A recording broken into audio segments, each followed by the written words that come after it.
Hello, everybody. I want to start by thanking you all for taking the time to attend my presentation.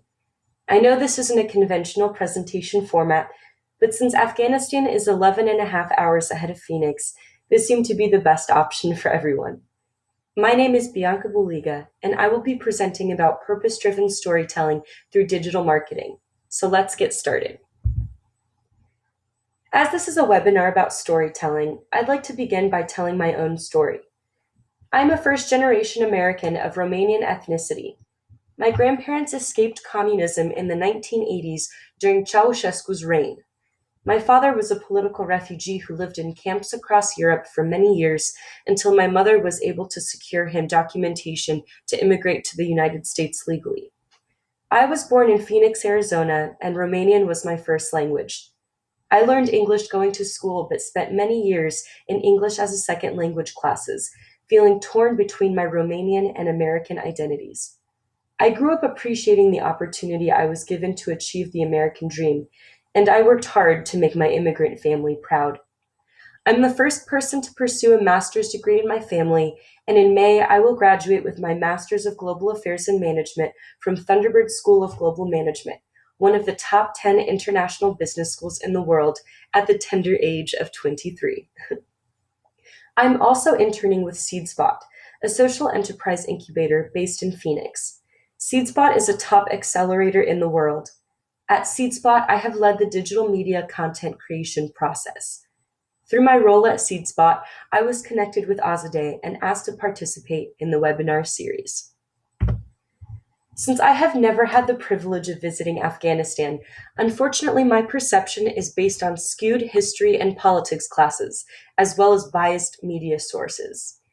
I want to start off my presentation with a fun activity. I want you all to pair off in groups of two and brainstorm for 1 minute what you think Americans associate with Afghanistan. Ready? Go.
Okay, can I have your attention, please? Now I want you to explore the opposite end of the spectrum. Take 1 minute and brainstorm. What do Afghans usually associate with the United States? All right, please start.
All right, can I have your attention again, folks? Now, I can't claim to represent all Americans, but I did put together a slide of what I think of when I hear about Afghanistan. A lot of it comes down to pop culture. So I did think of a couple of books I've read. So I have The Kite Runner, Sewing Circles of Herat, 3 cups of tea. I came across a Facebook video the other day about Paradise Sururi, Afghanistan's first female rapper, and Skateistan, a nonprofit that empowers youth through skateboarding and education. Now, I also put together a slide predicting what many Afghans may associate with America. So I know everyone in the world now knows about Trump. We do love our football and our fast food. We like watching MTV and superhero movies, and we like our classic American icons like the Statue of Liberty. So now that we've acknowledged these large-scale narratives circulated by the media, let's reject them and rewrite the narratives with stories we wish to tell. I want to start off by pointing out Afghanistan's vast potential. Kabul is the world's fifth fastest growing urban population, growing by 900% from 500,000 in 2001 to over 4.6 million today, and that's only in 15 years. Access to technology is transforming Afghan lives, and mobile phone coverage is expected to reach 90% of the country this year. However, there are a number of social issues that Afghanistan must target. A Gallup poll has revealed that job prospects across Afghanistan have been in sharp decline since 2012. Additionally, women's rights are in dire need of attention, with almost 9 out of 10 Afghan women facing physical, sexual, or psychological violence or being forced into marriage. The UN Population Fund estimates that 46% of Afghan girls are married by age 18, and 15% of them are married before age 15. Afghanistan also has the highest gender disparity in the world for primary education. 71 girls attend for every 100 boys, and only 20% of girls complete primary school. Now, these challenges can cripple us or they can empower us, and we really should take this potential into consideration in order to make radical change to improve Afghanistan's overall well-being. I would like to recommend that social entrepreneurship is an answer for us.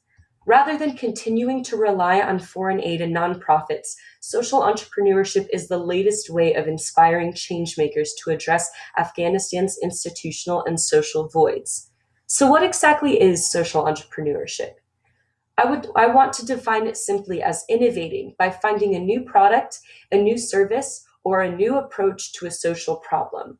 To date, the United States has spent over $850 billion in Afghanistan, but only $218 million of that went towards entrepreneurship, a very small margin. Entrepreneurship is considered the first step up the economic ladder, providing access to well-being and social respect for those who are normally denied such access, including women, ethnic minorities, and those lacking friends in high places. With regional changes in the past few years, many unemployed Middle Eastern and North African youths are emerging as social entrepreneurs, becoming job creators rather than job seekers. To give an example of a country where social entrepreneurship has worked, I'd like to talk about Jordan. In Jordan, people stopped waiting for governments to address their problems, and social entrepreneurs took change into their own hands. An article by Entrepreneur Middle East says that SMEs, or small to medium-sized enterprises, on average contribute around 50% or more to a country's GDP and provides employment to an estimated 60% of the local workforce, creating up to 70% of new job opportunities. As for Jordan specifically, a report published by the Department of Statistics in 2012 revealed that there are more than 100,000 SMEs in the kingdom, representing some 97% of all companies. Wow, can you see the impact that social entrepreneurship has had on Jordan's overall economic well-being? A man named Kamal Asbar was featured in Forbes 2014 30 Under 30 for Nakwe, which is a company that connects individuals with volunteer opportunities across the country. We can take these successes from Jordan and transfer them to Afghanistan. We want to build a culture where women can help the economy rise and where we can promote women as first-class citizens who can contribute to social life. A quote says that the more successful female entrepreneurs emerge in Afghanistan, the more society will leap forward. So let's talk about the biology of storytelling. We are all bound by the human experience. We have all experienced heartbreak, obstacles, triumphs, and successes. Now is the time to share it. We humans have been communicating through stories for upwards of 20,000 years when our TVs were just cave walls. Afghans specifically have told their stories via poetry for more than 1,000 years on Thursday nights in Herat. People are attracted to stories because we are social creatures and we want to relate to others. So, how can social entrepreneurs use storytelling to grow their seed stage venture?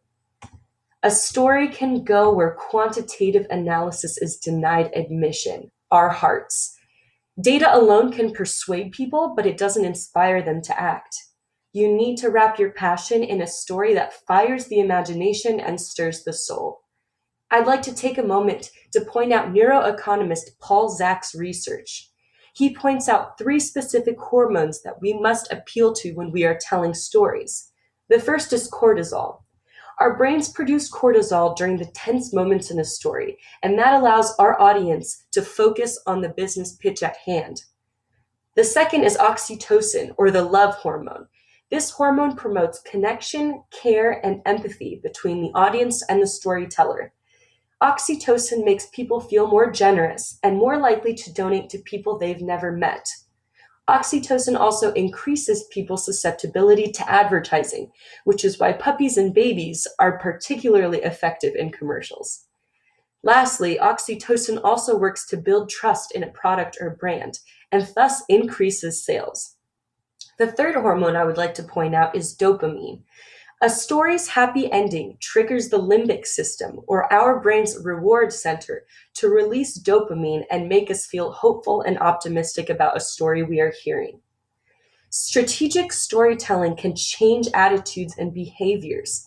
Studies from the healthcare industry show that medical students who dreaded the difficulties of treating dementia patients participated in storytelling exercises that made them more sympathetic to the plight of dementia patients.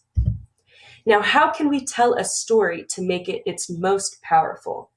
The most successful stories often focus listeners' minds on a single important idea and take no longer than 30 seconds to forge an emotional connection. There also needs to be a particular structure to the story. That is Freytag's dramatic arc. You have the exposition of the story in the lower left-hand corner. This is the inciting moment that initially snags the audience's attention. Act 2 is the complication, where the action is rising towards Act 3, the climax, or the turning point of the story. After the climax, we move on to Act 4, to the reversal, or falling action. And finally, Act 5 is denouement, or the moment of release for the audience members. Now I ask you all to close your eyes and listen as I tell you a story. Ready? Ben is dying. That's what Ben's father says to the camera as we see Ben play in the background. Ben is only 2 years old and doesn't know that a brain tumor will take his life in a matter of months. Ben's father tells us how difficult it is to be joyful around Ben because the father knows what is coming. But in the end, Ben's father resolves to find the strength to be genuinely happy for Ben's sake, right up to Ben's last breath. Now open your eyes. Everyone can relate to this story. It's the classic story of an innocent being treated unfairly and a protector who seeks to right the wrong, but can only do so by finding the courage to change himself and become a better person. Character-driven stories consistently cause more oxytocin synthesis, particularly through video. Now remember, oxytocin is that love hormone that promotes connection, care, and empathy from the audience. Listeners and watchers come to share the emotions of the characters, which explains your feeling of dominance when you watch James Bond save the world, or the sadness you feel after watching Titanic sink. Ben's father is a classic depiction of the hero's journey, which is the foundation for more than half of Hollywood movies and countless books of fiction and nonfiction, as well as most watched TED Talks. Now, I'd like for you all to turn to a neighbor for 30 seconds and think of a few heroes' journeys that you've seen in movies or read in books. Now start.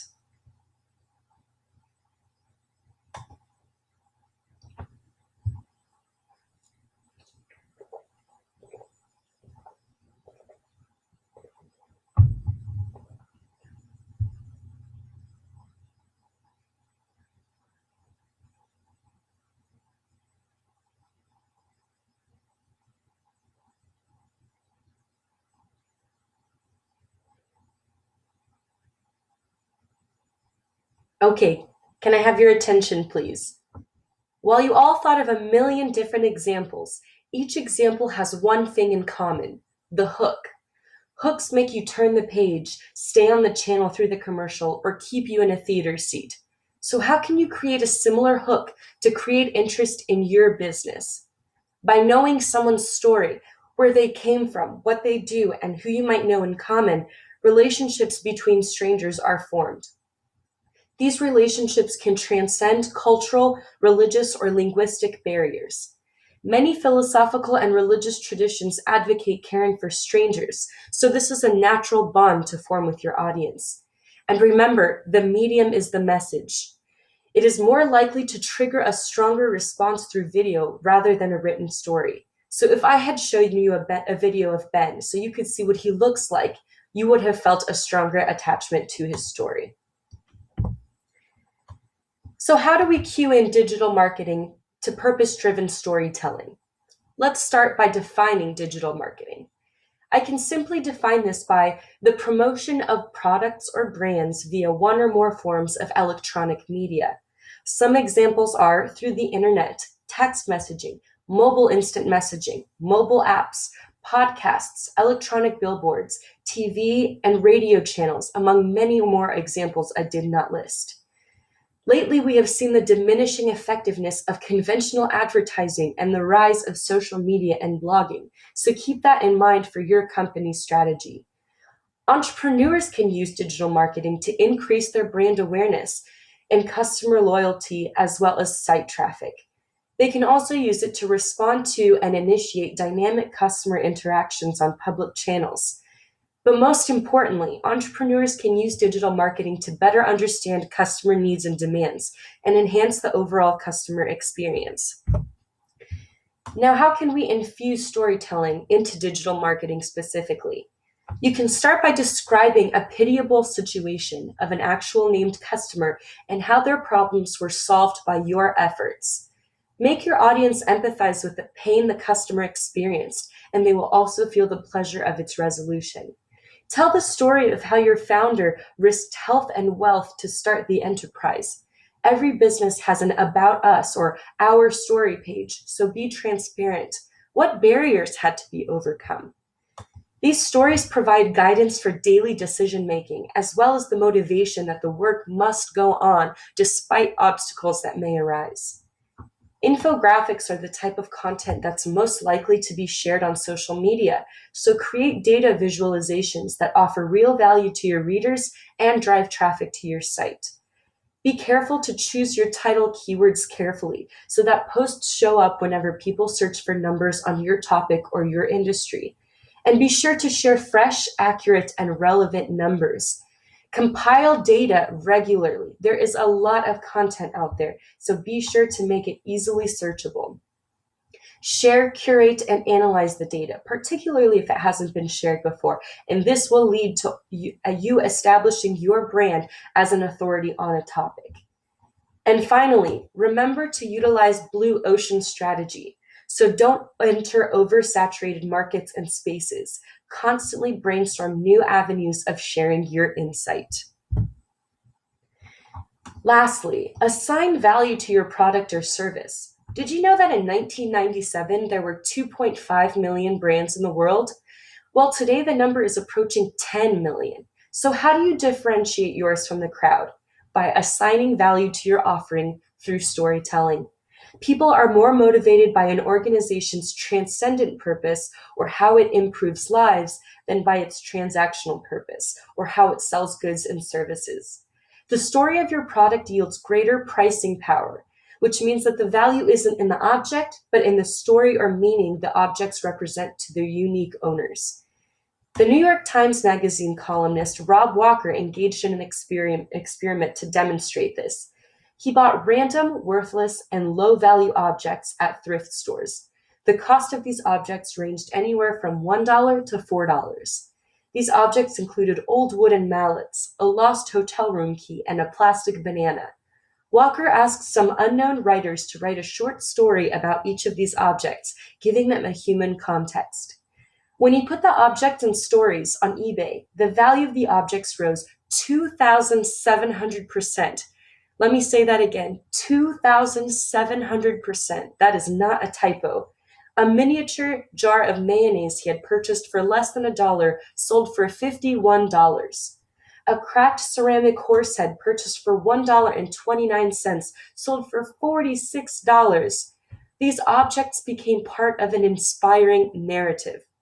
So rather than joining in on rampant global commoditization, emphasize an authentic, meaning rich story as the most important ingredient in driving up your company's margins. A Nielsen study conducted revealed that 53% of consumers are willing to pay a higher price if there is a socially conscious story behind the product, which means higher pricing power for you. So to conclude, I'm assigning you all some homework. Before you roll your eyes and groan, I just want you to answer these three questions. What is my personal story? How did I get here? Who am I? What matters to me? And what are pivotal moments in my life that have led me to today? Second of all, how does my personal story tie into my passions or my company? What was the moment that I realized that this was my passion? And how can I turn that into a benefit for my company? And finally, which of the techniques mentioned in today's presentation will I utilize to create success? Will I target those three hormones in order to get to people's heart and soul? Now remember that this presentation is only the beginning of the conversation. I would usually reserve this time for questions, but unfortunately I'm probably sleeping right now. So please feel free to reach out to me via email or LinkedIn. I'm happy to help you however I can. Thank you again for taking the time to watch my presentation, and I wish you all a wonderful day.